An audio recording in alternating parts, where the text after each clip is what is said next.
What's going on, guys? It's Peak Reacts, and today I'm going to be showing you guys some hidden messages and some Easter eggs in episode 2 of Game of Zones. This one was called Pick and Roll. Many leaks, many hidden messages throughout this whole episode. I think it's better than episode 1, and I'm going to show you all the leaks and hidden messages throughout that you might have missed. So let's jump right into the video.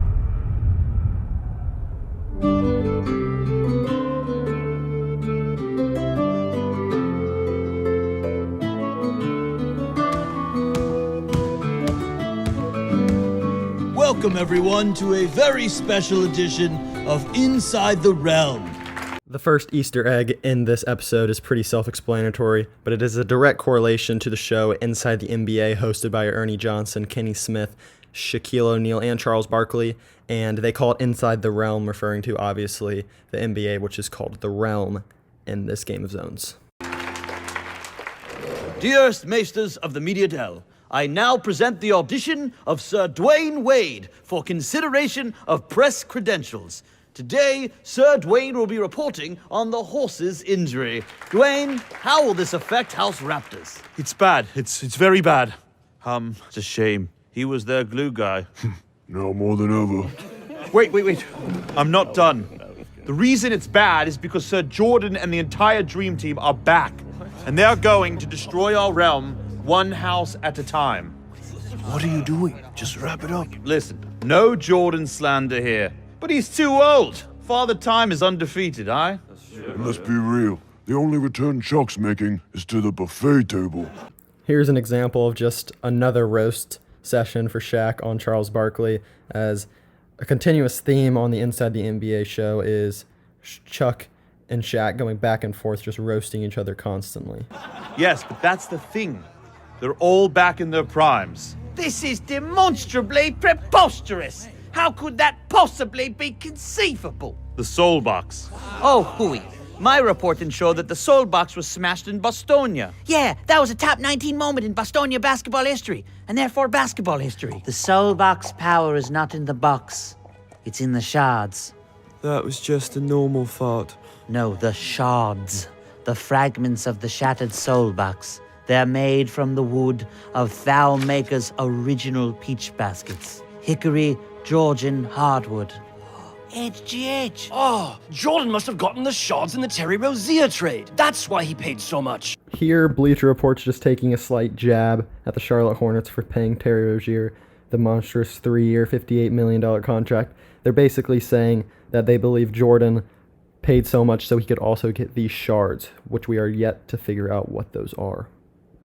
Oh, hooey, Brian. I call shenanigans. Where's your proof? Mama, there goes that man. Turn the corner. Mama, there goes that man. Horse. How's this for evidence?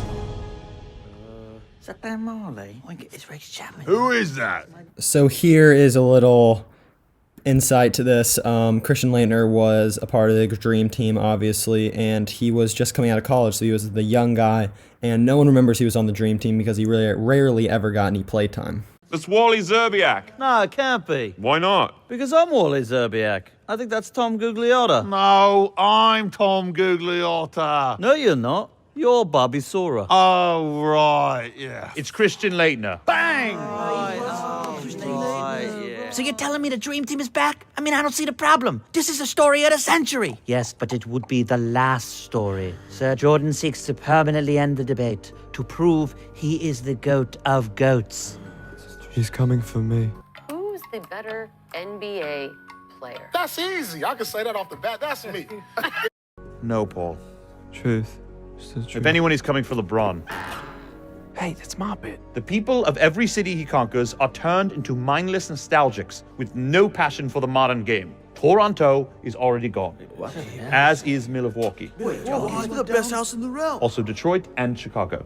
Okay. Zach Levine's pretty solid. No, he's not. We need to form a f***ing wall. It's no use. There's not a house in this realm that could beat the Dream Team. You're right. That's why we've got to build one. Ladies and gentlemen of the Media Dell, we're going to need your all-realm ballots a little early this year. Thank you, everyone, for being here at this emergency realm all hands. By now, you should all be familiar with the threat facing our realm.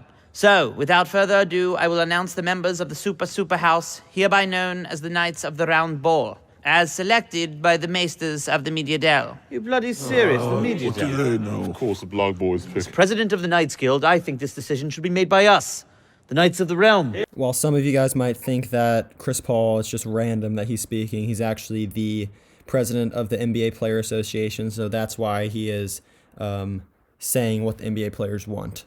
They want to vote for themselves. I don't know if that's a wise idea. This is not the time of year. This is the era of night empowerment. Let us vote, or we shan't fight. Another example of not just a random person speaking, this is Spencer Dinwiddie, obviously, and the reason he's speaking and giving his insight is because throughout this quarantine, he's been very insightful on Twitter, trying to give new ideas throughout this quarantine, try to figure out how to return the NBA. He's just been tweeting out a bunch of different ideas throughout this time. Your battles. Okay, fine, but please take this seriously.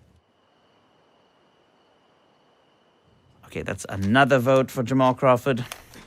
Oh, Jesus, Shuttlesworth. Here's just another example of a very subtle NBA reference, as Adam Silver says, Jesus Shuttlesworth, instead of going like Jesus Christ or wow. He says Jesus Shuttlesworth, which is a direct reference to the movie He Got Game, which is a basketball movie. Another vote for Melo. Another vote for Vince Carter, who's 42. Cool. Actually, I'm 43 now. Oh, look, all three Plumleys. And Jamal Crawford again. Look, if you're not going to take this seriously... I took it seriously.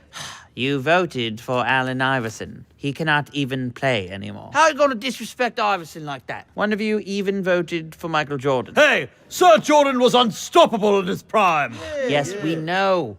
That's the whole point. We have to defeat him. Well, good luck with that. Maybe we should let the fanlings vote. Trae Young references using the fans to vote on who to choose for this squad, and Bobby obviously goes yes and agrees because he feels like the fans would vote for him because everyone loves Bobby. Okay, listen, we experimented with letting the fanlings vote for the final roster spots. Let's just say it was a mistake. Well, who did they pick? Yeah. Yeah, I want to know. Taco Fall. Damn it. Oh, it's okay, buddy. You're still my little girl. Alex Caruso here gets sad that he wasn't voted number one in the fan vote because another player like Bobby or Taco Fall, Alex Caruso, is loved by the fans and always voted a bunch when it comes to all-star voting in the fan section. And while we all agree we love Taco, we can also all agree we do not want Taco defending the realm against the Dream Team. So you're just going to disrespect Taco like that? Wow. Okay, Taco, do you want to go against the Dream Team? Not particularly. Right, thank you. You may sit down. I am sitting down. Listen, this is not just any battle. If we lose, our fanlings will desert us, our economy will screech to a halt, and our society, which is solely based on interest in basketball, will crumble around us. Before you know it, we will be on the verge of extinction, like the ice peoples of Arcadia. So, here are the official Media Dell selections for the Knights of the Round Ball. King James, Sir Wardell Stephen Curry II, Sir Anthony Davis, Sir James Harden, Sir Kawhi Leonard, Sir Jason Tatum, Sir Rudy Gobert. In my opinion, this is the best diss of the whole episode, as this is a direct shot at Rudy Gobert and the way he handled the coronavirus, as reports have come out ever since he got the coronavirus that he handled it very badly. Obviously, he joked around about it, and it was reported that he would go up in his teammates' faces and just make fun of the virus, and obviously Donovan Mitchell ended up getting it, so it's showing like Rudy Gobert giving the virus to Donovan Mitchell. Very funny diss. Sir Luka Doncic, Sir Dame Lillard, and Sir Joel Embiid. And replacements for the injured Kevin of Durant and the vanquished Giannis Antetokounmpo will be Nikola Jokic. Hey, yeah. How's Nuggets? We did it. And finally, at point guard, the undersized and often controversial, but incredibly savvy, Sir Chris Paul. Are you kidding me? Chris Paul, are you kidding me? You shouldn't be serious. Moments of snubbery, but we must move on. So where is this big battle supposed to take place? I say we draw them into the mountains. the Denver Highlands. Denver? I think we should all fight for the purple and gold. I mean, what better place for such a grand superhouse? I could never wear those colors. We should fight for Houston. No house better represents the modern game, the cutting edge of battle strategy. No, there's no way that I'm doing that. We're not going to any of those places. The location of the battle has already been chosen. It will take place at a house that everyone can agree on. A place where we can minimize collateral because the fanlings are sparse and already stuck in the past. A house with a history of defense. But most importantly, a place whose market viability I'm interested in testing. Tonight, we ride for Seattle. Wow, what an ending to this episode. A couple things in that last little segment that was a little Easter egg. They said they pride themselves in defense, and Rudy Gobert kind of shrugged like, I'm interested because obviously he's a 2-time Defensive Player of the Year. And then Adam Silver also says it's a realm that I want to test its market because he said that many times that he wants to test the market for Seattle before he commits to having a team to see if the fans truly want him back. And then obviously the mascot's crying because basketball's finally coming back to Seattle. But I thought that was a very good ending. That's going to do it for the video. I hope you enjoyed it.